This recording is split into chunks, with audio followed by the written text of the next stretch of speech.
Real estate కూడా ఒక industry, అంటే హైదరాబాద్ మేజర్గా డిపెండ్ అయింది. ఇట్లా రియల్ ఎస్టేట్ ఎప్పుడు రికవర్ అవుద్ది? హైదరాబాద్ అయినా లేకపోతే జిల్లాల్లో అయినా చాలా చోట్ల మందగించిన ఇచ్చిన పరిస్థితి. హైడ్రా ఇంపాక్ట్, మరి హైడ్రానో ఇంకేదో తెలియదు కానీ ఎలక్షన్ ఇయర్ పడిపోద్ది, కానీ 2 years అయినా ఇంకా నార్మలైజ్. ఎనీ రియల్ ఎస్టేట్ సంబంధించిన ఎకానమీ ఒకసారి పై పెద్దగా పోయినప్పుడు దాని కరెక్షన్ వస్తుంది. కరెక్షన్ వచ్చి తిరిగి ముందుకు పోతుంది. ఈరోజు మీరు పక్క రాష్ట్రాల్లో కూడా ఎక్కడైనా చూసుకోండి, ఒక స్థాయి వరకు ఎదిగిన తర్వాత దాని కరెక్షన్ రావాలి. 16 నుంచి 23 వరకు అదేం లేదండి, అస్సలే లేదు. వారు 100 కోట్లకు సంబంధించిన భూమి అమ్మితే అట్లా విధంగా మేము ఇప్పుడు భూమి ఎంత 177 crores ఆక్షన్లో పోయింది. ఎక్కడ? రాయదుర్గంలో. అది మీరు రియల్ ఎస్టేట్ బాగాలేదంటారు. ఇప్పుడు దీని తర్వాత 3-4 సార్లు ఇప్పుడు ఆక్షన్ అయింది. ఎక్కడ కూడా 130-140 కోట్ల కంటే ఎక్కువ లేదు. రియల్ ఎస్టేట్ ఎక్కడ పోయిందండి?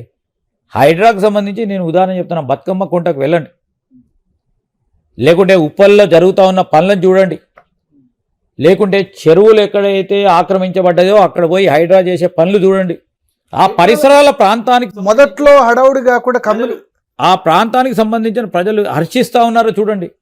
హైడ్రా కమ్యూనికేషన్ లో గ్యాప్ వచ్చిందా మొదట్లో? అంటే ఇప్పుడు ఏ పాలసీ విధానం తీసుకొచ్చినా గడబడి చేద్దామని చూస్తున్నారు. చేసిండ్రు అప్పుడు కూడా.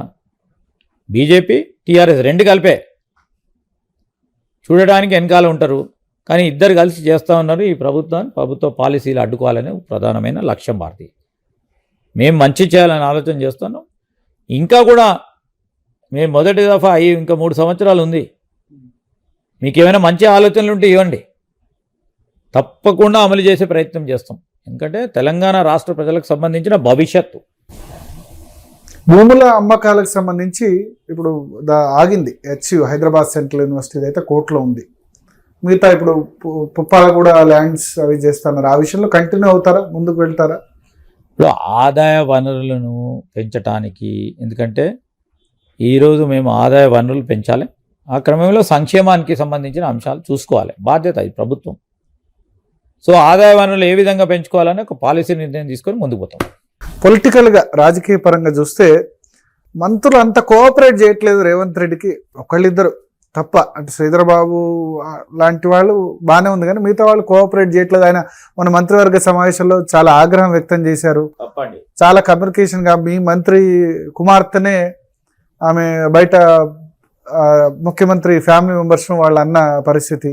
ఇప్పుడు మంత్రులు అందరు కూడా సమన్వయంతో ముఖ్యమంత్రి గారు యాజ్ ఎ క్యాప్టెన్గా ఈరోజు ముందుకు వెళ్తా ఉన్నారు. మీకు వచ్చిన సమాచారం తప్పు, అందరు మంత్రులు కూడా పనిచేస్తూ ఉన్నాడు. అందరు మంత్రులు కూడా మాకంటే ఎక్కువ శ్రమ పడతా ఉన్నారు. ముఖ్యమంత్రి గారితో సన్నిహితంగా ఉంటున్నారు. ముఖ్యమంత్రి గారు ఈరోజు యాజ్ ఎ క్యాప్టెన్గా అందరినీ కూడా సమన్వయంతో ముందుకు తీసుకెళ్లే ప్రయత్నం చేస్తా ఉన్నారు. ఈ 2 సంవత్సరాల నుంచి మీ మీద కాదు కానీ మిగతా మంత్రుల మీద చాలా ఆరోపణలు వచ్చాయి. 100% 100% తప్పు. అది అనాలోచితమైన వారు ఎవరైతే దానిపైన కమెంట్ చేస్తా ఉన్నారో నేను ఖండిస్తా ఉన్నాను. సెటిల్మెంట్ చేస్తున్నారు, గట్టిగానే మాట్లాడితే ఎట్లా, గాల్లో వాళ్ళు ఎవరో మాట్లాడితే మీరు మాట్లాడితే ఎట్లా? భరత్ కూతురే కామెంట్ చేసి వాళ్ళు మళ్ళా సంజాయిషి ఇచ్చిండ్రు, కానీ ఆరోపణలు చేశారు. ఇప్పుడు సంజాయిషి ఇచ్చిండ్రు, సంజాయిషి ఇచ్చిన తర్వాత దానిపైన మాట్లాడటం సరికాదు. సంజాయిషి ఇచ్చిండ్రు కదా, వాళ్ళు ఎందుకు ఏ విధంగా వాళ్ళు కాదు ఏ విధంగా ఆందోళన చెంది మాట్లాడిండ్రో చెప్పిండ్రు.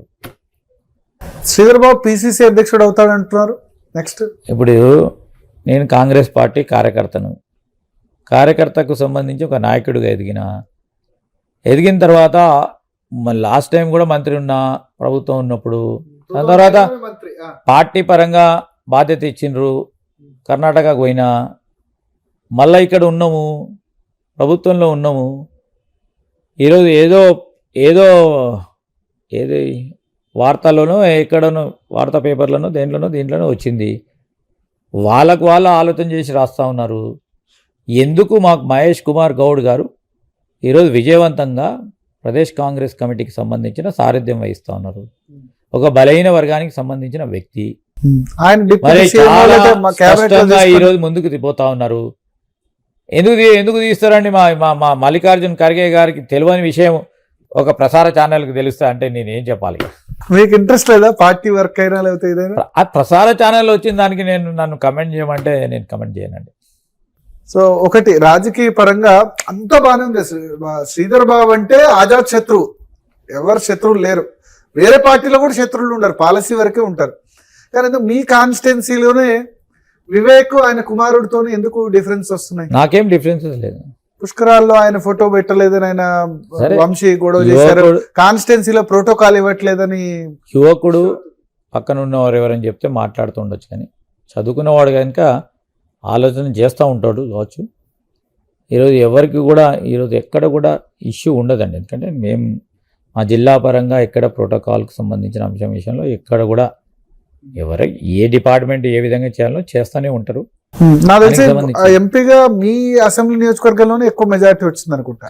పూర్తి స్థాయిలో మా నియోజకవర్గంలో, పెద్దపల్లిలో, రామగుండంలో, మంచిర్యాల్లో పూర్తి స్థాయిలో మెజారిటీ ఇవ్వటం మీ దగ్గర అయితే జరిగింది. 50,000 వచ్చిందా? 50,000 పైచలకు మేము మెజారిటీ ఇచ్చినాము. బాధ్యత మాది అది. మరి ఆ తర్వాత ఎందుకు అప్పుడు ఎలక్షన్ టైం వరకు బానే ఉంది పార్లమెంట్, ఆ తర్వాత ఇప్పుడు బాగానే ఉన్నాం కదండి. Nothing is there.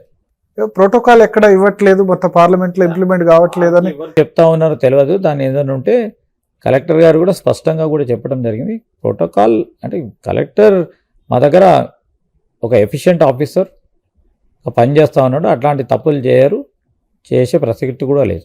పార్లమెంట్ పరిధిలో మంత్రులు 3 అయినారు కాబట్టి ఇష్యూ అవుతుందా? మంత్రులు 3 అయినారు. ఇప్పుడు ప్రేమ్ సాగర్ రావు కూడా కార్పొరేషన్ చైర్మన్ అయినారు కాబట్టి ఇష్యూ అవుతుందా?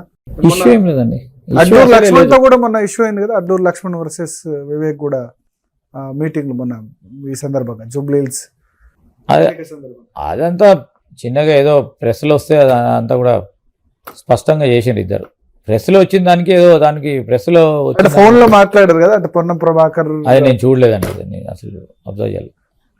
సో ఒకటి ఇప్పుడు ఆజాత శత్రువుగా ఉన్నారు. What next for Sridhar Babu? Nothing. I'm a Congress party worker, I'm Congress party leader, అంతే. వాట్ నెక్స్ట్ అని ఉండదు. నేను జనరలీ అంబిషియస్ కాదు. ఏ పని ఇస్తే ఆ పనిని చేసుకుంటూ పోతాం.